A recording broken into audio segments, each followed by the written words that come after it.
So, a big piece of that, and a piece that I want to talk about today, is going to be on what we end up deciding is our most important elements or important focus points on where our mind is going throughout the day. So for some of us, that is going to include the crucial needs being like food, water, bathroom, sex. Like certain elements of things that you are needing throughout your day. However, I want you to really focus in on the more mundane components of your day as well. So that might be doing the laundry, cleaning up after dinner or after you're finished eating. Where does your mind go in those moments? Where does your thoughts and your actions go within the interactions that you're having with others? Even to a certain point, where does and how does your mind, what is the tone that is coming forward when you're hearing that inner dialogue, that inner voice that we all have? So some people have gotten and it's again not a right or wrong thing, but maybe just ever so slightly confused that there is just one voice, and that voice is there, and whether you're aware of it or not, it is directly impacting how your emotional, mental, and even your physical state is moving forward throughout your day. So, with that being said, I also want to begin to really get clear, or at least begin to activate the awareness of how the mind really does start to affect the rest of how we kind of present ourselves in our world. To start with, I want to just offer an example. So if at any time, and again, us all being human, we've all been in a highly agitated or a highly stressful state at some point in our life. That is part of each and every one of our stories. How we deal with those agitated points in our life is very unique to the individual, very unique to the person itself.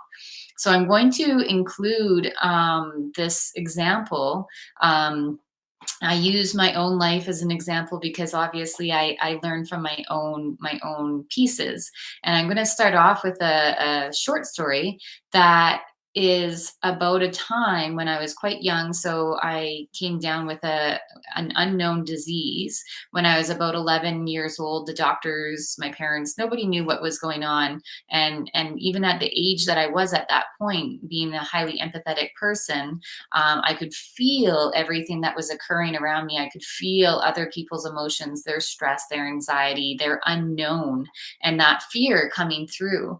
So as we go into that mindset and being at that age that I was at, I chose my concept, or again, as I go back and I am able to be in the higher state and being able to go back to that younger stage of myself, she was able to cope with the amount of unknown and fear and overwhelm that was occurring all around her by simply um, it wasn't a hiding, but it was a negating. So it was a defense mechanism that was installed, that when bad things, or when things are occurring that nobody's really communicating, nobody was at that stage communicating to me about, I could just feel the fear, and I could feel it was such an intense, really dramatic way of interacting within my environment that was not in any part of my control.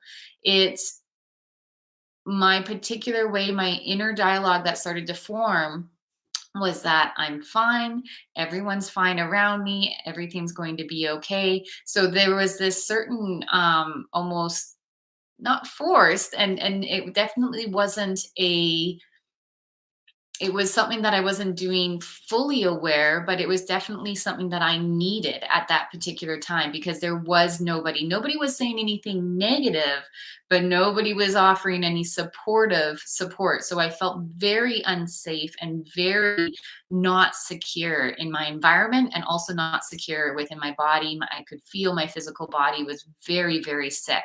And so I had to begin to create a story and a inner dialogue that was my little cheerleader, for lack of a better way of describing it. So that is an example, and I can go so much deeper into that story, but that's just a subtle example of, if you think about any time within your life, and it's actually one of those components that we will dive into later on this week, is being able to have our higher self be able to go back in time and be able to give and create and hold space for us in our younger self dynamics, or our younger self story, and be able to support that person in that story at that time, and be able to even witness and see how they've dealt with the situation from a very neutral, very um, observer point of view.